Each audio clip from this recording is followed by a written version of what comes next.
मतलब I am really proud of Ujjwal, मतलब the way he has taken it up. मतलब बहुत लोग बहुत चीज़ें शुरू करते हैं बट देन ये भी शरीक हुए और फिर वो देखे क्या कि पापा की व्यस्तता यहाँ भी ज़्यादा है और फिर माँ पटना में है।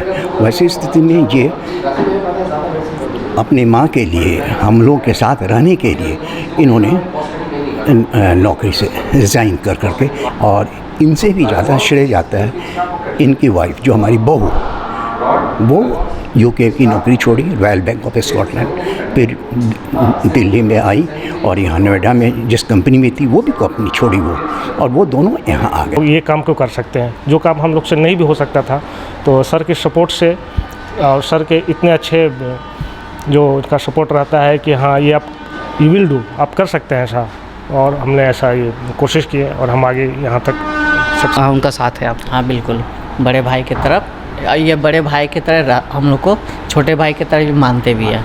ठीक है, एक फैमिली की तरह हम लोग रहते हैं।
नमस्कार दोस्तों, मैं विकास, आप देख रहे हैं हिंद आवाज़। कहते हैं कि दिल से कोई चीज़ करने की जाए तो वो पूरी होती है, और वो भी अगर अपनी मिट्टी पे करनी हो तो ज़रूर पूरी होती है, क्योंकि सबका साथ मिलता है, सबका सही आशीर्वाद मिलता है। और ऐसे कई मिसालें हैं जो आज अपनी धरती पे अपने लोगों के लिए बहुत कुछ कर रहे हैं और बहुत कुछ करना चाहते हैं, और कुछ लोग उसमें कहते हैं कि अब प्रयासरत हैं, तो कुछ उस मंजिल को पा ले रहे हैं और कुछ पाने के बाद और भी बेहतर करना चाहते हैं। तो आज इसी कड़ी में हम पहुंचे हैं पटना के जगजीवन स्टेडियम में, जहां चलता है क्रिकेट एकेडमी ऑफ पठान्स उफ कैप के नाम से। इसके जो यहाँ के ऑनर हैं, हम आज उनके पास हैं। उनका नाम है उज्जवल सिंह। जानते हैं आपको, तो मैं उज्जवल सिंह जी के बारे में इतना बता दूं कि क्रिकेट से उनका बचपन से कोई वास्ता नहीं रहा, लेकिन क्रिकेट एकेडमी खोलना, उसे चलाना और एक बेहतर तरीके से चलाना, जो आपको अच्छे एकेडमी में नहीं दिखेगी, और वो भी बिहार जैसे शहर में बीच में आपको बहुत अच्छे तरीके से आज रन कर रहा है। तो आज उनकी कहानी आपके बीच लेके आए हैं और उनसे जानते हैं कि क्रिकेट एकेडमी कैसे शुरू हुआ और कहाँ से। तो पहले हम उज्जवल जी का स्वागत करते हैं अपने चैनल में। सर, स्वागत है आपका। Thank you. आज हम क्रिकेट एकेडमी ऑफ पठान के इसमें आए हैं। ये जानना चाहते हैं, जैसा हम लोग ने थोड़ा बहुत जाना कि आपका क्रिकेट से कभी कोई वास्ता नहीं था, लेकिन ये क्रिकेट की तरफ रुझान कैसे आया? क्रिकेट के फ़ैन तो खैर हमेशा से थे, शुरू से थे और बहुत पैशनेट लवर थे, बट एक्टिव क्रिकेटर कभी नहीं थे। कभी क्रिकेट को एक्टिवली नहीं खेले। गली क्रिकेट, टेनिस बॉल क्रिकेट ये बहुत खेले, लेकिन जब बिहार वापस आए 2017 में और बेटे को चाहते थे क्रिकेट का एक्सपोजर देना, ज़्यादा सारे स्पोर्ट्स का एक्सपोजर देना, पर क्रिकेट को सबसे पहले इसीलिए देना चाहते थे क्योंकि क्रिकेट जो है वो बहुत बड़ा पैशन है पूरे इंडिया का।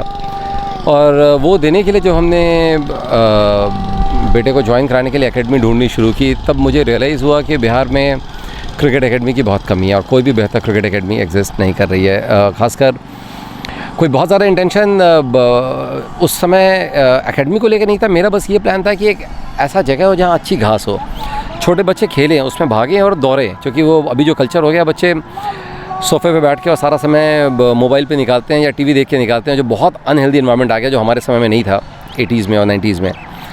उससे दूर रखने के लिए हम किसी एकेडमी में ज्वाइन करें। और जब जाके ये रियलाइज़ हुआ कि कोई भी ऐसा ग्राउंड नहीं है जहाँ पे प्रॉपर ग्रासी ग्राउंड हो, बच्चे दौड़े भागे खेले, और जो एक्चुअली बचपन जो हम लोग बच्चों के लिए एक्सपेक्ट करते हैं, जो फिल्मों में देखते हैं या जो मूवीज़ में देखते हैं, जो हम सोचते हैं कि हमारे बच्चों को वैसा रहे, वो माहौल नहीं था। बस इतना ही चाहते थे और एक छोटी सी शुरुआत वहाँ से हुई और बहुत प्राउडली कह सकते हैं कि अभी तो मैं बीच में आपको रोकना चाहूँगा। आपने कहा कि जब मैं पटना वापस आया, ये पटना वापस आने का ये नहीं, बिहार वापस आने का मतलब है रहने वाले तो बिहार से ही हैं, नेटिव प्लेस मेरा बिहार है, लेकिन 99 में बिहार से वापस चले गए थे दिल्ली गए थे ग्रेजुएशन के लिए, फिर वहाँ से इंजीनियरिंग की है, डेल कंप्यूटर्स में जॉब की है और तकरीबन 10 साल डेल के साथ थे, 10 साल से ऊपर डेल के साथ थे। 2017 में उस समय मेरे पेरेंट्स की तबीयत काफ़ी ख़राब हो गई थी।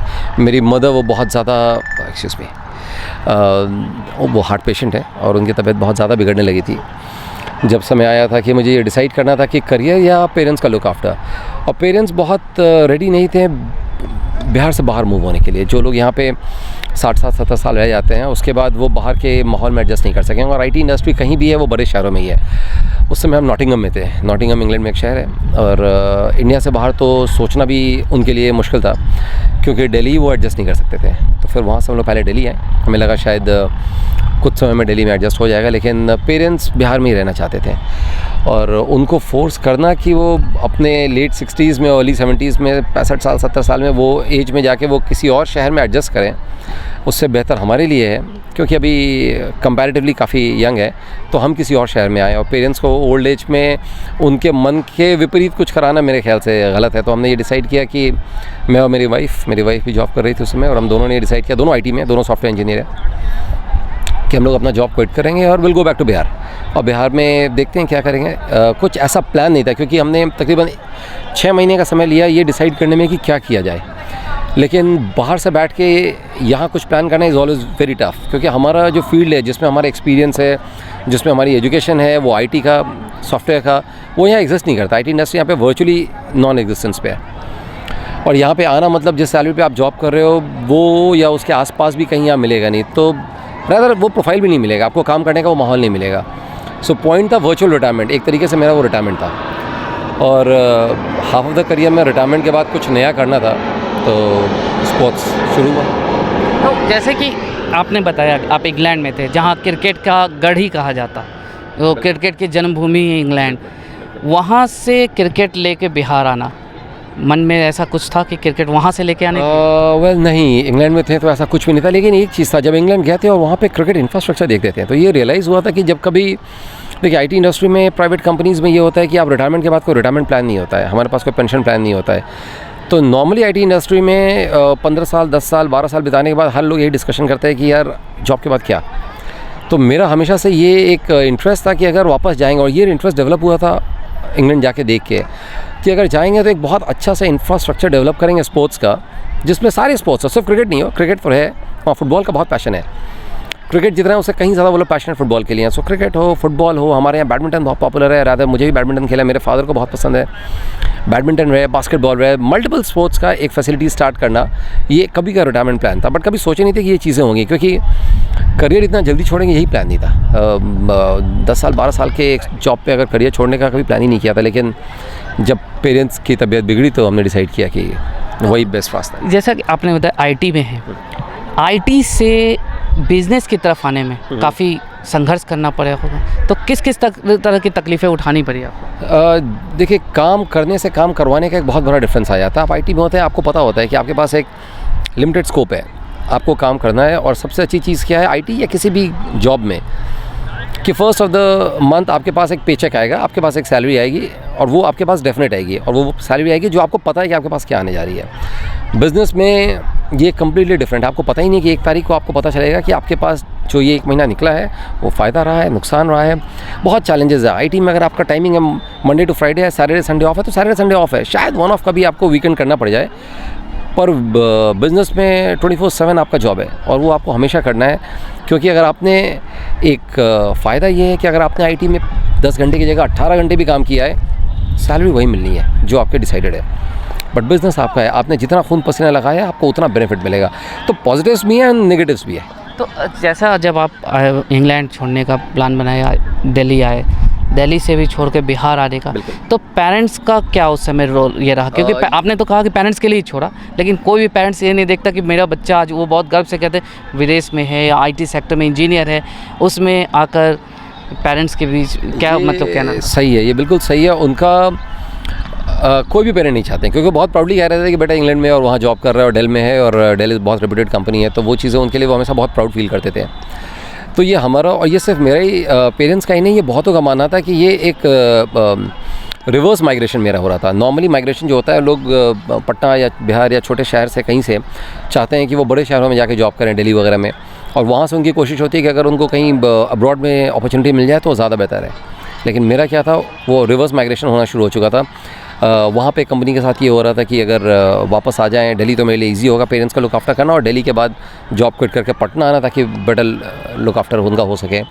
तो पेरेंट मिक्स्ड रिएक्शन था, वो अनहैप्पी थे कि जॉब छोड़ के यहाँ आना बहुत अच्छा सोल्यूशन नहीं, आगे क्या करोगे लाइफ में, क्योंकि एक तरीके का रिटायरमेंट आईटी इंडस्ट्री एग्जिस्ट नहीं कर रही है। तो आपने पहले वो खुश भी थे, क्योंकि उस एज में बीइंग द ओनली सन, वो भी अकेले थे। बस अकेले लड़के हैं तो वो भी अकेले पड़ गए थे। मेरी एक सिस्टर है, वो डॉक्टर है, मुझसे बड़ी है, और जाहिर सा चीज़ है जैसा हमारे समाज में है, दीदी बड़ी है, उनकी शादी हो गई है, उनको एक और फैमिली का लुक आफ्टर करना है, तो मेरा और मेरी वाइफ की रिस्पॉन्सिबिलिटी थी हमारे पेरेंट्स। तो वो एक उनके लिए अच्छा भी था, लेकिन एक कोई भी माँ बाप नहीं चाहता कि उनके कारण किसी बेटे का करियर रुके, तो वो एक थोड़ा अपसेट भी थे, पर एक मिक्स रिएक्शन था। But all is well that ends well, finally जो है दे आर हैप्पी कि ये एक बेटर। तो ये तो खुशी की बात है कि उनके पेरेंट्स के बीच आप आ गए। लेकिन आज अगर कहें तो इस क्रिकेट एकेडमी पठान स्टार्ट करने के लिए क्या क्या संघर्ष आपको देखना पड़ा और कैसे इसकी शुरुआत हुई? बहुत स्ट्रगल अलग अलग टाइप से रहा है। देखिए, सबसे पहली चीज़ क्या हुई, जो हमने ये डिसाइड किया कि एकेडमी स्टार्ट करनी है, क्रिकेट का कोई नॉलेज नहीं था, तो ये जानना कि कैसे कोचेस लाएंगे, क्या क्यूरिकुलम होगा, किस तरीके से बच्चों को सिखाया जाएगा, ग्राउंड कहाँ से आएगा, ये छोटी छोटी चीज़ें थी। क्योंकि ये कोई ऐसा स्टैंडर्ड फार्मूला नहीं है क्रिकेट एकेडमी स्टार्ट करने का कि हाँ जो लोग यहाँ पे हैं उनके लिए मेरे लिए एक और सबसे बड़ा चैलेंज था, पटना शहर मेरे लिए नया था। मेरा घर मुजफ्फरपुर है, और पटना अगर हम 2017 में जब आए हैं उसके पहले का बताएं तो मेरे ख्याल से 5 दफ़ा पटना आए थे, और तकरीबन हर बार चाहे तो फ़्लाइट पकड़ने के लिए आए थे या वहाँ पहुँचे थे और वापस मुजफ्फरपुर जाने के लिए आए थे। तो मेरे लिए पटना ही नया था, यहाँ एकेडमी स्टार्ट करना तो बहुत नया था। और एकेडमी स्टार्ट करने में बहुत सारे चैलेंजेस हैं, जैसे कि एकेडमी में एक बेहतर कोचेस कहाँ से आएंगे, आपको ग्राउंड कहाँ से मिलेगा। तो ग्राउंड ढूंढना, सबसे पहले तो हमने ये डिसाइड किया कि हमें एक फ्रेंचाइज़ी लेनी है एकेडमी की। फ्रेंचाइज़ी का रीज़न ये था कि अगर आप किसी नए बिज़नेस में आते हैं तो फ्रेंचाइज़ी एक हमेशा सेफेस्ट ऑप्शन है, क्योंकि आपके पास एक ब्रांड नेम होता है, एक फ्रेमवर्क होता है जो आपको सपोर्ट करता है। आपको कोचेस कहाँ से आएंगे, कोचेस कैसे आएंगे, क्यूरिकुलम क्या होगा, बहुत सारी छोटी छोटी चीज़ें होती हैं जो एक फ्रेंचाइजी के पास पहले से होती है। अगर आप मुझे आज एक बर्गर का कोई नया शॉप खोलने का दिल करे तो शायद नया स्टोर खोलना इज़ ऑलवेज टफ, लेकिन अगर मैं मैकडॉनल्ड्स का फ्रेंचाइजी ले लूँगा तो मेरे लिए बहुत ईजी सारा माहौल हो जाएगा। Same is with cricket franchise. तो मैंने क्रिकेट एकेडमी पठान, जो एक लीडिंग क्रिकेट एकेडमी है इंडिया में, जो हमने स्टार्ट किया तो उस समय शायद 8 या 9 सेंटर्स थे। आज के दिन में उनके तकरीबन 20 के आसपास सेंटर्स हैं, और हमने उनको कॉन्टैक्ट किया कि हम उनके फ्रेंचाइजी चाहते हैं, और वो अग्री किए। हमने उनकी फ्रेंचाइजी ली, एक अपफ्रंट फ्रेंचाइजी फ़ी साइंड, और हमने इसको स्टार्ट किया। उसके बाद सबसे बड़ा स्ट्रगल शुरू हुआ, वो है ग्राउंड ढूंढने का, और वो स्ट्रगल शुरू हुआ अक्टूबर 2017 से। अक्टूबर, नवंबर, दिसंबर, राधा पार्ट ऑफ जनवरी एंड फरवरी हम 5 महीने ग्राउंड ढूंढते रह गए, लेकिन कहीं ग्राउंड नहीं मिला। एक सिचुएशन था, एक टाइम आया था जब हमने ये डिसाइड किया था कि will have to drop this plan, क्योंकि जो एक लेटर ऑफ इंटेंट साइन होता है उसमें आपको एक ड्यूरेशन दिया था 3 मंथ्स का, जब आपको एक ग्राउंड फाइनलाइज करके और एकेडमी स्टार्ट करनी थी। 3 महीना तो निकल गया, उसके ऊपर के 2 महीने का एक्सटेंशन में निकल गया, पर कहीं पटना में ग्राउंड ही नहीं मिल रहा था। प्रॉब्लम क्या थी, जिनके पास ग्राउंड है वो चाहे तो मैरिज हॉल बनाने के लिए रेडी थे, क्योंकि वहाँ पे रेवेन्यू जनरेशन कहीं ज़्यादा है, या गवर्नमेंट के जो है वो कोई ऐसा विजन नहीं था कि हम इसको एक स्पोर्ट्स इंफ्रास्ट्रक्चर में डेवलप करा सकें। मैं सारे स्कूल्स, कॉलेजेस, बहुत जगह विज़िट किया था, लेकिन अनफॉर्चुनेट था, कहीं वर्कआउट नहीं हुआ। एक बार इस फ्लाईओवर से गुजरा था जब मैंने स्टेडियम को देखा, और मुझे पता चला ये रेलवेज़ का है। मैं रेलवेज़ के पास गया, और रेलवेज़ में स्पोर्ट्स ऑफिसर थे उस समय मिस्टर मंजरूल हसन, और असिस्टेंट स्पोर्ट्स ऑफिसर थे उस समय DPO साहब थे, divisional personnel officer mister Ashok Kumar. इन लोगों से मेरी मुलाकात हुई। मैंने उनको अपना पूरा प्रोजेक्ट बताया कि मैं कैसा चाह रहा हूँ और क्या चाह रहा हूँ। मैंने एक्सपेक्ट नहीं किया था ये ग्राउंड कभी मुझे लीज पे मिलेगा, तो मैंने उन्हें सिर्फ यही बताया था कि मुझे अगर ये ग्राउंड 1 साल के लिए रेंट पे भी मिल जाए, एवरीडे रेंट पे, आई वाज रेडी। क्योंकि वो एक ऐसा डेस्परेट सिचुएशन आ गया था, 4-5 महीने ग्राउंड ढूंढने के बाद जब नहीं मिल रहा था, तो वो सिचुएशन था जब मैं शायद इस प्लान को कम्प्लीटली ड्रॉप कर देता।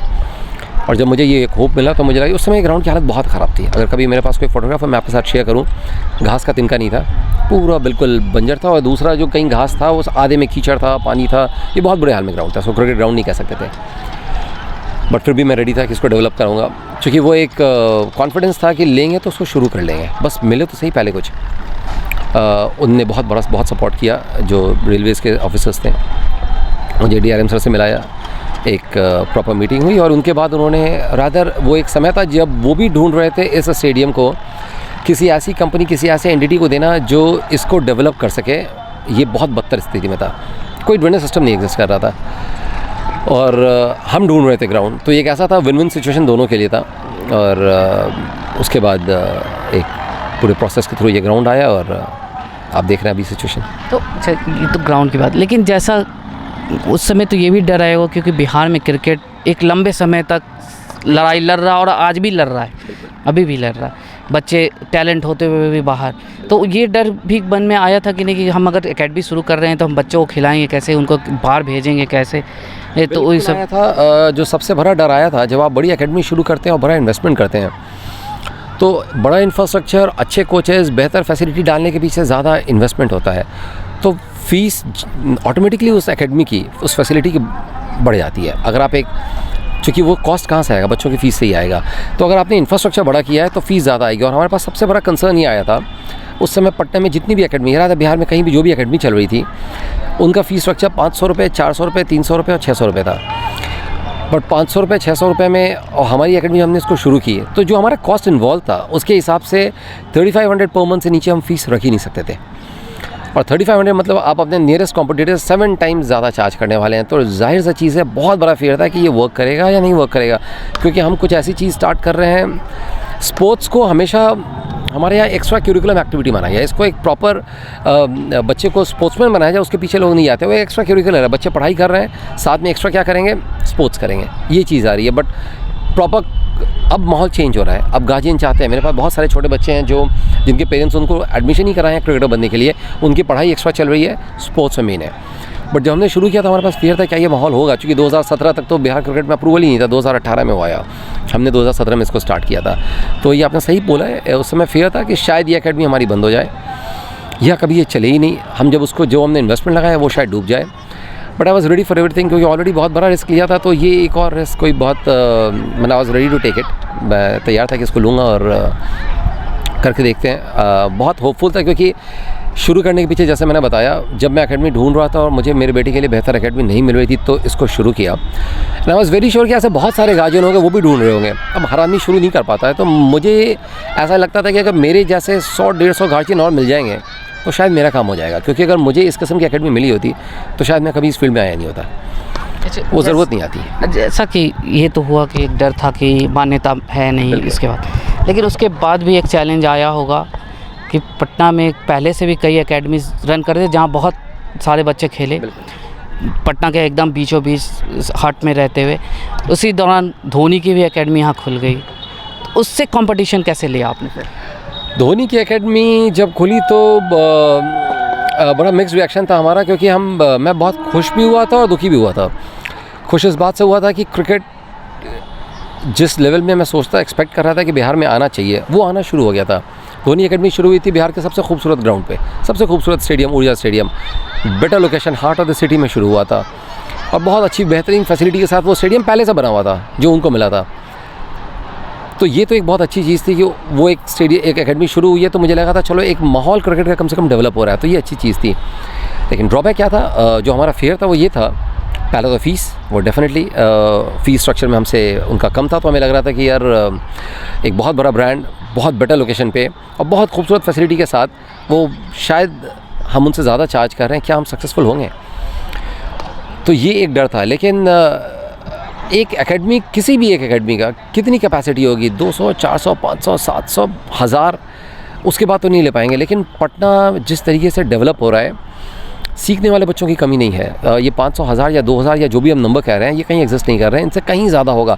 शायद अगर 5 और इस किस्म की एकेडमी खुल जाए, बिलीव मी, अगर अच्छा करेंगे तो नंबर्स की कमी नहीं आएगी। क्योंकि स्पेशली आफ्टर कोविड अगर अब हम रियलाइज़ करेंगे, खैर उस समय का तो ये मुझे भरोसा था कि शायद मुझे 100 अच्छे ऐसे बच्चे मिल जाएँ जो जैसा मैं चाह रहा हूँ, तो शायद मेरा काम बन जाएगा। ये कभी नहीं सोचा था कि शायद हमारे पास जो हमारा फुल स्ट्रेंथ है वो रन होगा और हमारे पास 200 से ऊपर बच्चे होंगे। ये हमने कभी दूर दूर तक जो कहते हैं ना, वो इवन वर्ल्ड ऑफ ड्रीम्स हमने नहीं सोचा था कि हमारे एकेडमी में पूरा स्ट्रेंथ होगा। 50% ऑफ द स्ट्रेंथ पे भी एकेडमी चलेगी, I would have been the happiest man, but ठीक है, थिंग्स वर डिफरेंट। तो अभी कितने बच्चे आपके पास हैं? अभी तो कोविड के बाद बहुत कम बच्चे वापस से शुरुआत किए हैं, क्योंकि अभी लॉकडाउन रिसेंटली ख़त्म हुआ है और बहुत सारे गार्जियन बहुत श्योर नहीं हो रहे हैं कि वो बच्चों को भेजें या नहीं भेजें, क्योंकि अभी माना जा रहा है जो नेक्स्ट फेज़ आएगा शायद वो बच्चों को अफेक्ट करेगा, भगवान न करे ऐसा हो।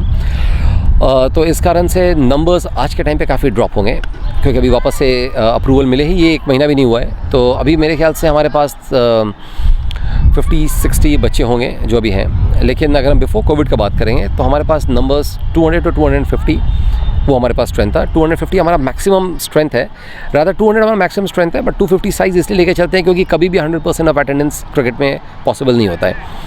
तो 200 के आसपास 180, 170, 190 एक्टिव बच्चे होते थे एनी गिवन डे, और वो हमारा मैक्सिमम स्ट्रेंथ है। 4 बैचेस में हम चलाते हैं और एक बैच का मैक्सिमम स्ट्रेंथ 50 का होता है, जिसको ट्रेन करने के लिए 4 कोचेज़ होते हैं।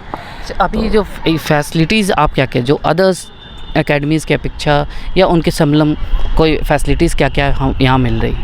देखिए, फैसिलिटी में जो सबसे इम्पॉर्टेंट और सबसे अगर मेरी एकेडमी का एक यूएसपी कहेंगे तो वो है एक बड़ा ग्राउंड, जो ज़रूरी है। बड़ा ग्राउंड सिर्फ दिखाने के लिए ज़रूरी नहीं है, ये बड़ा ग्राउंड ज़रूरी है बच्चों के मैचेस के लिए।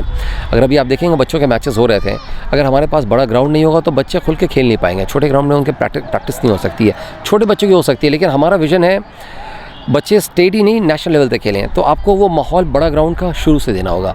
तो ये हमारे पास एक सबसे बड़ा प्लस पॉइंट है। इसके अलावा बेहतरीन कोचेज़ जो हमारे कोचेज़ हैं, BCCI लेवल के कोचेज़ हैं, और जैसे हमने जो कोचेज़ रखे हैं, ये अनुज सिरोही, ये दिल्ली से आए हुए हैं, कलकत्ता से मृणाल हैं, और ये लोग यहीं रहते हैं। ये जब से हमारे पास ज्वाइन किया तब से हमेशा से यहीं हैं, वो अपनी पूरी फैमिली के साथ यहाँ शिफ्ट हो गए हैं पटना में, प्लेयर्स को ट्रेन करते हैं। तो एक बेहतरीन कोचेज़ होने चाहिए। जब हमने शुरू किया तो उस समय एकेडमीज़ के पास टर्फ विकेट नहीं होते थे। क्रिकेट टर्फ पे आ गया, बट हमारे यहाँ क्रिकेट तब भी मैटिंग पे चल रहा था। रादर अभी भी बहुत सारे लीग जो हमारे होते हैं, डिस्ट्रिक्ट लीग्स होती हैं, वो बहुत हद तक आज भी मैटिंग पे है, जो हमें टर्फ पे मूव होना पड़ेगा। तो टर्फ विकेट्स हैं, चाहे वो मैचेस के लिए टर्फ विकेट हो, प्रैक्टिस के लिए टर्फ विकेट हो, एस्ट्रो टर्फ विकेट्स हो। हमारे पास इंडोर फैसिलिटी, हमने बिहार का पहला इंडोर फैसिलिटी स्टार्ट किया लास्ट ईयर 2019 में। और अभी इंडोर में जब बारिश होती है 24/7 हमारा क्रिकेट चलता है। बारिश हो रही है तो वो सेशन इंडोर में हो जाता है। हमारे पास बॉलिंग मशीन्स लगी हुई हैं जो up to 170 kilometre per hour तक की बॉलिंग स्पीड जनरेट कर सकती है, और लीडिंग बॉलिंग मशीन है अभी इंडिया में। तो पिच विजन एक टेक्नोलॉजी हमारे पास यूज़ होती है। उस टेक्नोलॉजी के थ्रू आप बॉलिंग स्पीड से लेके और जो बॉलिंग लाइन लेंथ, बहुत ज़्यादा वीडियो एनालिसिस एक प्लेयर की, वो सारी चीज़ें आप कर सकते हैं। तो ये सारी टेक्नोलॉजीज़ भी जो है वो हमारे पास अवेलेबल है। और एसोसिएशन का कैसा सपोर्ट है जब से मान्यता है, उसके बाद से एसोसिएशन का क्या सपोर्ट है एकेडमीज़ को लेकर? अब ये एक टफ़ क्वेश्चन आपने पूछा है। एसोसिएशन का एज सच, देखिए अभी एसोसिएशन मेरे ख्याल से अभी खुद मुश्किल में है, और एसोसिएशन अभी खुद सॉलिडिफाई नहीं हुआ है, चीज़ें वहाँ पे कंक्रीट लेवल पर आई नहीं है। तो अभी एसोसिएशन शायद एकेडमीज़ लेवल पे तो सपोर्ट मेरे ख्याल से बहुत ज़्यादा नहीं है, चीज़ें शायद बदलेंगी वक्त के साथ, बट अभी इट्स टू अर्ली। मुश्किल से 2-1 साल हुए हैं, रादर अगर हम पिछला कोविड वाला टाइम हटा दें तो 1.5-2 साल ही हुए थे बिहार में एसोसिएशन बहाल हुए और क्रिकेट को शुरू हुए, तो ये बहुत अर्ली है एसोसिएशन एकेडमीज़ तक अपने सपोर्ट को पहुंचा सके। बहरहाल अच्छी चीज़, बहुत बड़ा सपोर्ट ये है कि एसोसिएशन के होने से अब हमारे बच्चे डिस्ट्रिक्ट और स्टेट खेल सकते हैं, स्टेट में रिप्रेजेंटेशन उनका हो सकता है, तो डेफिनेटली बहुत बड़ा सपोर्ट है, क्योंकि अगर एसोसिएशन नहीं होता तो शायद बच्चों को वो फ्यूचर ही नहीं दिख रहा होता, ना उनको वो फ्यूचर दिखता, ना हमारी एकेडमी का शायद वो ग्रोथ होता। तो एक इनडायरेक्ट सपोर्ट डेफिनेटली है, बट डायरेक्ट सपोर्ट के लिए आई थिंक हम लोगों को कुछ साल और वेट करना पड़ेगा, और तब शायद एसोसिएशन प्रॉपर्ली। ये पठान ब्रदर्स की तरफ से क्या क्या बच्चों के लिए या एकेडमी के लिए सहयोग मिला? देखिए, पठान ब्रदर्स यूसुफ आए थे, इरफान के आने के कई बार प्लान हुए, लेकिन ये अभी कोविड के कारण काफ़ी उनके 3 बार प्लान बनने के बाद भी कभी ट्रैवल रुक जा रहा था, कभी केसेस बढ़ रहे थे, तो हमने डिसाइड किया कि थोड़ा उसको डिले करेंगे, क्योंकि शायद भीड़ बढ़ाना बेहतर नहीं है, और इस कारण से उनका विज़िट नहीं हो पाया। बहरहाल पठान ब्रदर्स, हमारा जो ये प्रॉपर क्यूरिकुलम जो है वो सारा क्यूरिकुलम डिसाइडेड है बिकॉज ऑफ द ब्रांड। इनके साथ बहुत सारे सीनियर लेवल ऑफ कोचेज़ हैं जो एक प्रॉपर क्रिकेट क्यूरिकुलम डिसाइड किए हैं और जिसको हमारे यहाँ फॉलो किया जाता है। पठान ब्रदर्स कई बार, जैसे हमारे कुछ लड़के जो स्टेट खेलने गए थे, जब वो स्टेट खेलने जाते हैं तो उनसे वो मिलना हुआ, या उनके साथ वीडियो कॉन्फ्रेंसिंग हुई, या इस किस्म की चीज़ें वो उनके साथ करते हैं। वो बच्चों के जो हमारे पास प्लेयर्स होते हैं जो बहुत अच्छे परफॉर्मर्स हैं, उनके वीडियोस भी उनके पास शेयर किए जाते हैं, और वो उसके हिसाब से उस पर एनालिसिस देते हैं, बताते हैं, बच्चों से बात करते हैं। तो ये इस किस्म का भी फ़िलहाल सपोर्ट है। 2018-19 तक तो वो एक्टिव प्लेयर्स थे, अब उन्होंने रिटायरमेंट ले लिया है, तो अब उनका पार्टिसिपेशन बेहतर तरीके से होगा, ज़्यादा होगा। सो आई एम डेस्परेटली वेटिंग कि ये कोविड का टाइम ख़त्म हो और वो यहाँ आए, प्लेयर से मिलें, और मेरे ख्याल से ज़्यादा बेहतर बच्चों के साथ घुलना हो पाएगा। तो आगे एक्सटेंड और कहीं एकेडमीज़ खोलने का प्लान? फ़िलहाल के लिए नहीं है। अभी आफ्टर कोविड मेरा मेरी टॉप प्रायोरिटी यही रहेगी कि इसको, बहुत ज़्यादा डिस्टेबलाइज़ हो गया है, क्योंकि बच्चे नहीं आ रहे हैं, क्रिकेट का एक माहौल बिल्कुल ख़त्म हो चुका है कोविड के बाद, तो वापस से वो शुरू हो और ये वापस से उस नंबर्स पे पहुँचे जो हम नंबर्स एक्सपेक्ट कर रहे थे। और कुछ और चीज़ें हम यहाँ ऐड करना चाह रहे हैं, जैसे कि हमारे पास आपने देखा ये प्रैक्टिस विकेट्स हैं जो यहाँ पे हैं, हमें प्रैक्टिस विकेट और ऐड करने की अब ज़रूरत है। तो ऑपोजिट एंड पे हम नए प्रैक्टिस विकेट्स बना रहे हैं, वो हमारी अभी टॉप प्रायोरिटी है कि नए प्रैक्टिस विकेट्स और ऐड हो। और अभी इस फैसिलिटी में कुछ एक आध चीज़ें और हैं जो हमें ऐड करनी है। मेरे ख्याल से एक बार ये फैसिलिटी, जो कुछ चीज़ें 19-20 की कमी है वो पूरी हो जाए, उसके बाद प्रोबेबली सोच सकते हैं may be by end of this year या नेक्स्ट ईयर कि इसको फर्दर एक्सपेंड किया जाए। अच्छा, ये तो हमारी एकेडमीज़ की बात हुई। राइट। कुछ देर पहले हम लोगों ने फैमिलीज़ की बात की, कैसे ये रहा, तो अब जब ये एकेडमी रन हो गया तो फैमिली का की सोच में कितना बदलाव आया? फैमिली की सोच में एकेडमी रन नहीं, बल्कि जब हमारे पास ये हमने एकेडमी शुरू भी नहीं हुई थी, और मुझे याद है जिस दिन हमने पहली बार मैंने इसको गूगल पे लिस्ट किया था कि there is an academy coming up, cricket academy of Pathans का हमने डाला था, और हमारे पास पहली इंक्वायरी आई थी। वो जितना एक्साइटेड मैं था उतनी मेरी पूरी फैमिली भी थी, क्योंकि हम सब के लिए ये एक हमारे परिवार का एक नया चाइल्ड था ये क्रिकेट एकेडमी पठान, ये पूरा प्रोजेक्ट। और उसके बाद एकेडमी के इनॉग्रेशन से पहले जो हमारा फुल स्ट्रेंथ था 200 का, वो हो चुका था। तो फैमिली तब से ही बहुत एक्साइटेड थी, और वो बहुत प्राउड फील करते हैं और प्राउडली लोगों को बताते हैं कि ये मेरे बेटे की जर्नी है, कि वो एक IT में था और हम लोगों के कारण वो यहाँ वापस आया, और यहाँ आके वो स्ट्रगल नहीं कर रहा है, रादर जो वो कर रहा था उससे बेटर कर रहा है ना। आई एम वेरी हैप्पी जो मैं चीज़ें कर रहा हूँ। IT में या जब वो काम कर रहे होते हैं, आप किन लोगों की लाइफ को डायरेक्टली अफेक्ट कर रहे हैं वो आपको पता नहीं होता है।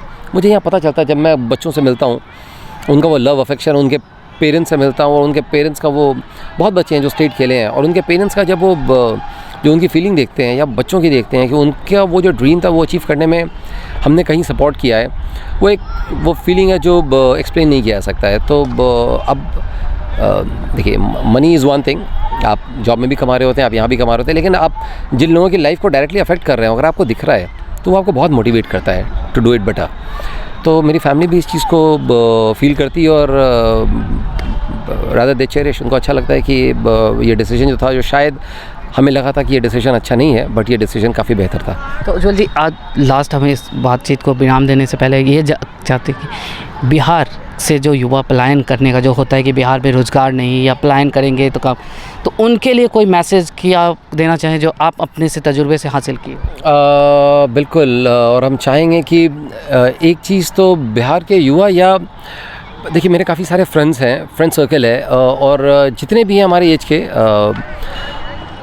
हम 40, और मेरे साथ के जितने भी हैं सबके पेरेंट्स लेट 60s में या 70s में है, और बहुत सारे हैं जो जिनके पेरेंट अकेले हैं यहाँ पे, बट किसी कारण से वो आ नहीं सकते यहाँ पे। सब ये डिसीजन नहीं ले सकते, ये एक टफ डिसीजन है। मेरे इस डिसीजन को लेने में एक जो चीज़ हमने अभी तक कही नहीं है, मैंने अभी तक कही नहीं है, जिसको मुझे डेफिनेटली कहना चाहिए, इसमें बहुत बड़ा रोल और बहुत बड़ा सपोर्ट मेरी वाइफ का था, क्योंकि वो भी जॉब कर रही थी। मैं अपना करियर मेरे पेरेंट के लिए छोड़ रहा था, उनने भी अपना करियर मेरे पेरेंट के लिए छोड़ा था। तो ये एक डिसीजन जो था वो बिना उसके सपोर्ट के हम कर नहीं सकते थे, और उसका बहुत बड़ा सपोर्ट था कि वो अपने करियर को सेक्रीफाइस करने के लिए रेडी थी कि ठीक है वहाँ जाके क्या करेंगे उसे भी नहीं पता था, और हम दोनों ने मिलकर इस अकेडमी को शुरू किया था। और अभी हमें लगता है कि जितने भी ऐसे लड़के हैं या जिन्हें लगता है कि वो कुछ कर सकते हैं बिहार में आके, एक रिस्क लेने का टाइम, आपको रिस्क लेना चाहिए। बिहार ग्रो कर रहा है, बहुत नीचे था, अब हमारे पास सिर्फ ऊपर जाने का ही स्कोप है, नीचे आने का शायद स्कोप ज़्यादा बचा नहीं है, हमारे पास ऊपर आने का पूरा स्कोप है, और ग्रोथ रेट काफ़ी बेटर हो रहा है बिहार का। तो मेरे ख्याल से लोगों को यहाँ रुकना चाहिए, आना चाहिए, और अगर किसी भी तरीके से हम कंट्रीब्यूट कर सकें, अपॉर्चुनिटी भी बहुत है यहाँ पे, आपको यहाँ पे डेफिनेट सक्सेस मिलेगा अगर आप एफर्ट के साथ, ईमानदारी के साथ किसी भी चीज़ को शुरू करेंगे। तो अगर ये जो रिवर्स माइग्रेशन शुरू हो और जो बिहार के लोग बाहर जा रहे हैं वो अगर बिहार में रहें, तो शायद हम अपने स्टेट को बहुत ज़्यादा इंप्रूव कर सकें, बहुत ज़्यादा बेहतर हालत में ला सकें। और अगर हम अर्निंग के पॉइंट ऑफ व्यू से बताएं तो डेफिनेटली पोटेंशियल बहुत है बिहार में अर्न करने का। आप बस वापस आएँ और वो हिम्मत करें उसको। हो सकता है पहले बार में सक्सेस नहीं मिले, बट अगर सक्सेसफुल बनना है तो आपको एक टफ डिसीजन तो लेना ही पड़ेगा। सेफ़ लाइफ के पीछे जाएंगे तो ठीक है, job is always the safest life और आप बाहर रह सकते हैं, बट अगर हम रियलाइज़ करेंगे कि हम अपने पेरेंट्स को जो छोड़े हुए हैं, कभी हम भी बूढ़े होंगे और शायद हमारे भी बेटे, हो सकता है किसी अलग किस्म का पलायन हो, हम बिहार से दिल्ली की बात कर रहे हैं, वो इंडिया से कहीं बाहर की बात करें और हम अकेले रह जाएंगे, तो शायद अपने पेरेंट के स्ट्रगल को हम समझ पाएंगे जो आज हम नहीं समझ पा रहे हैं। क्योंकि आज हमें मैंने एक चीज़ देखा, अच्छा, ये या तो जेनेटिकली कह लें या तो परिवारिश का, ये कि आपको बच्चा विदेश से आके और आज भी वो पैर छूकर हर लोग, तो ये बहुत बड़ी सीख थी। ये अच्छी चीज़ है, बल्कि वो जिनका पैर छू रहा था वो मेरे ऑफिस स्टाफ हैं, तो वो ये एक ये संस्कार है। बल्कि ये संस्कार देखिए रिवर्स भी है। जब मेरे फादर आए थे और आपने देखा तो मेरे ऑफिस के जो स्टाफ है उन्होंने भी उनको पैर छू के उनका आशीर्वाद लिया था। तो ये हमारा तो है ये, बट ये हमारे संस्कृति का है। उस जो मेरे स्टाफ हैं उनकी फैमिली ने भी उनको ये संस्कार दिया होगा, रादर हम सबको ये संस्कार मिला है। तो मेरा बेटा वही चीज़ देखा है, उसने देखा कि अंकल ने उसके बाबा को प्रणाम किया तो उसने भी इमीडिएटली किया है। और ये ठीक है, अच्छी चीज़ है, मेरे बेटे ने किया, लेकिन ये हमारे संस्कार में ये है और हमारे बिहार के संस्कार में ये चीज़ बाहर की जगह उतना नहीं है, पर हमारे संस्कार में है। बड़ों से मिलते हैं, पैर छूते हैं, उनका आशीर्वाद लेते हैं। और बस अनफॉर्चुनेट है कि किसी कारण से, मजबूरी कह लीजिए, कि हम उन्हीं बड़ों को यहाँ छोड़ के और हम एक बेटर लाइफ के चक्कर में बड़े शहरों में हैं।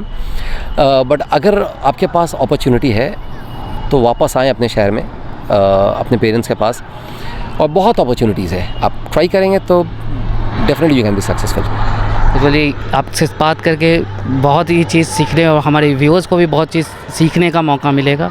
और हम ये भी दुआ करेंगे क्रिकेट अकेडमी ऑफ पठान आगे बढ़े। Thank you. और अब हम अपने व्यूअर्स से चाहेंगे कि आपसे सीखकर बिहार आएँ, बिहार का पलायन अब रुके।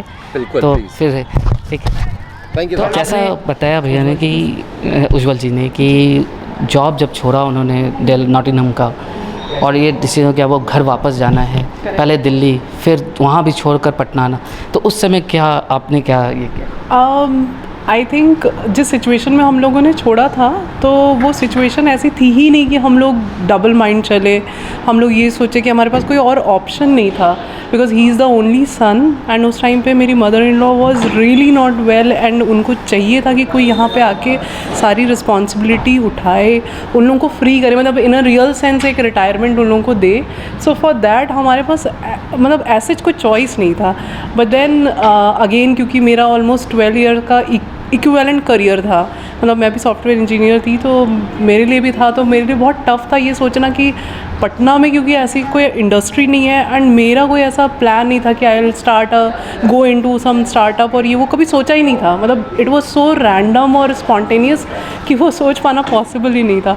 तो ऑब्वियसली थोड़ा शॉक थी, बट देन फैमिली के लिए था, और मैं भी एक ऐसी फैमिली से बिलोंग करती हूँ जहाँ पे हम लोग जॉइंट फैमिली में रहते हैं और थोड़ा फैमिली को ज़्यादा वैल्यू देते हैं। तो फिर आई वाज लाइक कि ओके विल सी।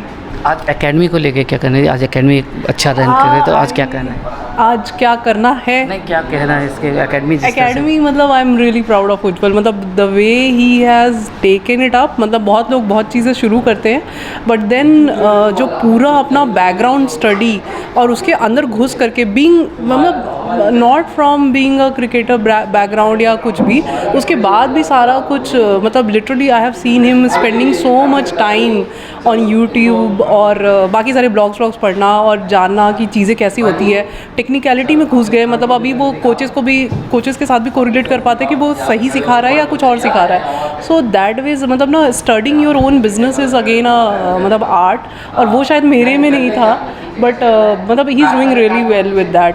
आज सबसे सवाल एक है, जो आज जहाँ तक घर तोड़ने की बातें आती हैं, आपने वैसा अपनी कैरियर छोड़ दी सिर्फ घर को बचाने के लिए, तो इसके लिए आज की लड़कियों के लिए या महिलाओं के लिए क्या कहना है? मैं बोलूँगी कि पता है, अगर आप में कुछ है ना potential, so don't worry, think about your family first. अगर आपको वो खुशी दे रहा है कि आप फैमिली के साथ रह करके अगर आप खुश हो, तो definitely take this chance and then try to do something on your own. या फिर आप जहाँ पे आते हो, आप फैमिली के साथ ही कोशिश करो कि you start into a new thing, new venture. मतलब आज कमी नहीं है, मतलब एक्सपोजर की कमी नहीं है, किसी भी सिटी में चले जाए, कहीं भी चले जाए। मतलब finally I am also working, मैं PWC में हूँ, यहाँ पे सचिवालय में आई वर्क। सो मुझे कहीं ना कहीं से मिल गया, जो कि कोई नहीं सोच सकता था कि पटना में भी इतना अच्छा अपॉर्चुनिटी हो सकता है। बट देन क्योंकि शायद विल थी और शायद इंटेंशन अच्छा था, इसीलिए मुझे मिल गया। सो आई थिंक मैं लड़कियों को यही बोलूँगी कि प्लीज़ डोंट वरी, जब होता है, अगर आप खुशी कर रहे हो तो आपके लिए ज़रूर कुछ ना कुछ अच्छा पाथवे बन जाएगा। तो हम ये जानना चाहते हैं कि आज एक पेरेंट्स बहुत खुश होता है कि जब उसका बच्चा इंजीनियर बन गया और इंजीनियर बन के विदेश में नौकरी कर रहा है, जो आपके यहाँ भी हुआ, लेकिन और साथ में बहू भी उसी फील्ड से, उसी जॉब में, वो भी विदेश में, और अचानक सडनली वो कहता है कि हम अब घर वापस आएंगे और अब नहीं। तो आप उस समय आपका क्या रिएक्शन रहा कि जब उन्होंने इस तरह की बातें आपसे की? नहीं, स्वस्थ चढ़ती थी। 2016 में हमारी वाइफ को हार्ट का प्रॉब्लम हुआ, और वैसी परिस्थिति में उनको पटना में पारस हॉस्पिटल में एडमिट करना पड़ गया। और वो इतनी अस्वस्थ हो गई थी, जो मतलब लग रहा था कि कुछ भी हो सकता है। ऐसी परिस्थिति में जब इनको पता चला तो ये आए। वैसे यहाँ हमारी बेटी थी जो डॉक्टर NMCS में प्रोफेसर है, तो वो देख रेख तो करती ही थी।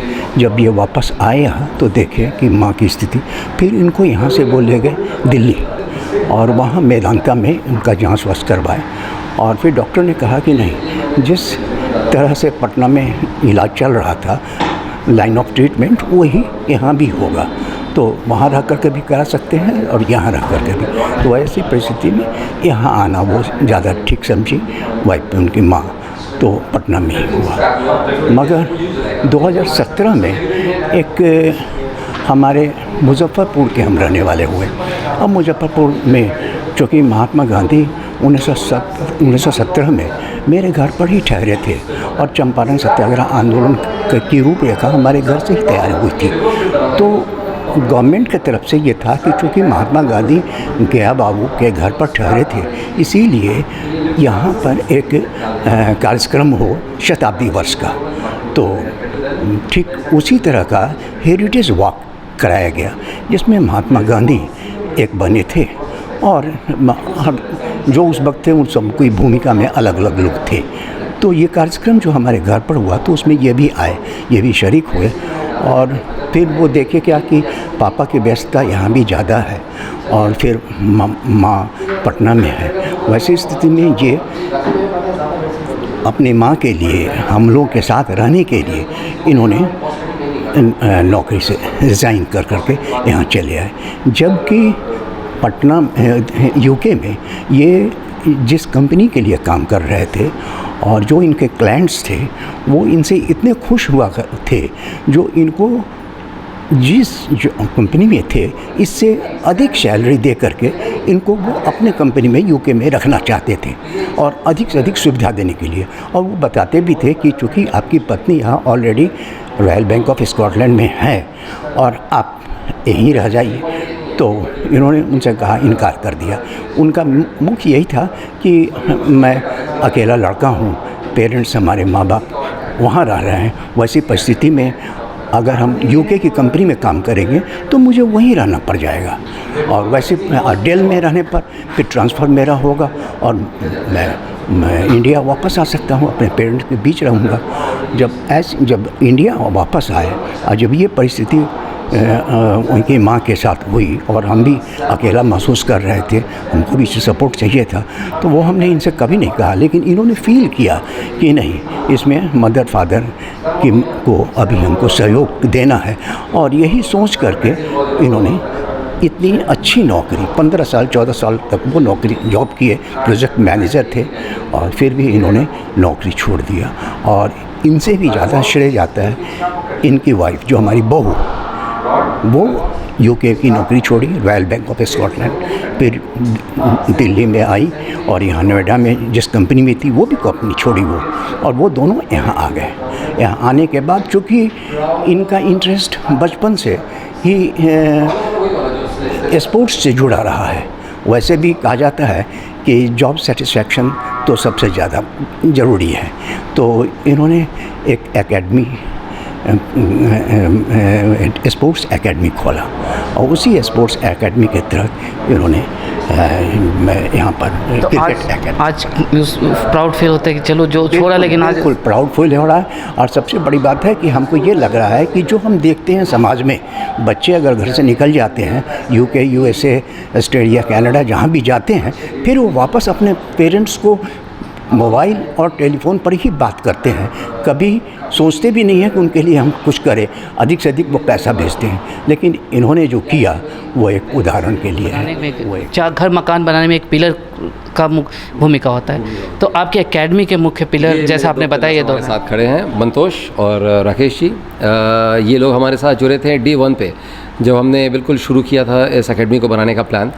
और जितना मुझे कोई आइडिया नहीं था मैं इसको कैसे बनाऊंगा, इतने इन्हें भी कोई आइडिया नहीं था, तो हम तीनों ने ऐसे ही शुरू किया इसको कि बस बनाना है। और इन्होंने जितना अपना पसीना और खून पसीना लगाया है इस एकेडमी में, मुझसे कहीं ज़्यादा इन्होंने लगाया है और ये कहीं ज़्यादा लगा रहे हैं। शायद आज कई बार ऐसा दिन होता है जो यहाँ से दिन भर के बाद मैं लंच करने जाता हूँ, लंच करने के बाद एक छोटी सी नींद भी मार लेता हूँ, और इनको पता होता है, और ये नहायत ही शराफत के साथ ये कॉल भी नहीं करते। इनको पता होता है कि शायद सब सो गए होंगे और उनको डिस्टर्ब नहीं किया जाए, लेकिन ये लोग यहाँ जगह रहते हैं। और मेरी एकेडमी जो सारा दिन चल रही है, जो भी इसमें फैसिलिटीज़ है, जो बच्चों को मिल रही है, उनको टाइमली बॉल मिल रहा है या नहीं मिल रहा है, उनके पीने के लिए पानी है कि नहीं है, उनका वॉशरूम क्लीन है कि नहीं है, ऑफिस में कोचेस आए हैं, कोचेस को किसी चीज़ की ज़रूरत है कि नहीं है, बच्चों की फ़ीस आई, बच्चों की फ़ीस नहीं आई, ये सारा लुक आफ्टर अगर किन्हीं दो लोगों को इसका सारा श्रेय देंगे तो ये हैं, इनके कारण ये एकेडमी चल रही है।